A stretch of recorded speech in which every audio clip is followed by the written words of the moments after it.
दर्यापूर कृषी उत्पन्न बाजार समितीचे सभापती तथा काँग्रेसचे दर्यापूर तालुका अध्यक्ष सुनील पाटील गावंडे यांच्या विरोधात राजकीय वातावरण चांगलंच तापलंय। बाजार समितीतील 12 संचालकांनी जिल्हाधिकाऱ्यांकडे निवेदन सादर करून सभापती सुनील गावंडे यांना अपात्र ठरवण्याची मागणी केली असून या प्रकरणात पुढील 2 ते 3 दिवसात प्रशासनाकडून प्राथमिक कार्यवाही सुरू होण्याची शक्यता व्यक्त केली जाते।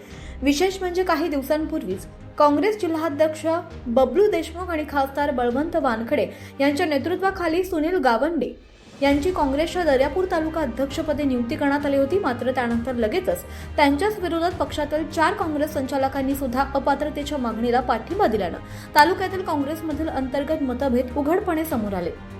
या घडामोडीमध्ये आणखीन एक महत्त्वाची बाब म्हणजे काँग्रेसच्या महिला जिल्हाध्यक्ष कांचनमाला गावंडे यांनी देखील विरोधी गटासोबत भूमिका घेतल्याची चर्चा राजकीय वर्तुळात रंगली आहे। पक्षातीलच तालुका अध्यक्षांविरोधात पक्षाच्या पदाधिकाऱ्यांनी उघड भूमिका घेतल्यानं काँग्रेसमध्ये अंतर्गत नाराजी आणि गटभाष्य तीव्र झाल्याचं चित्र निर्माण झालंय।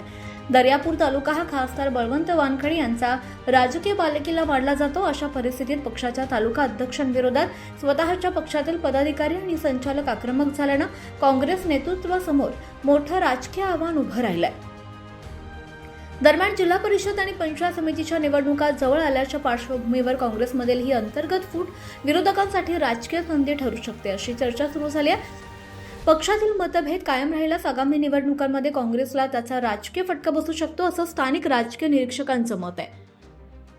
आता काँग्रेस जिल्हाध्यक्ष बाबू देशमुख, खासदार बळवंत वानखडे आणि काँग्रेस नेते यशोमती ठाकूर हे पक्षातील नाराज 4 संचालकांची मनधरणी करून संघटनात्मक एकजूट राखण्यास यशस्वी ठरणार का याकडे संपूर्ण दर्यापूर तालुक्याचं लक्ष लागलंय।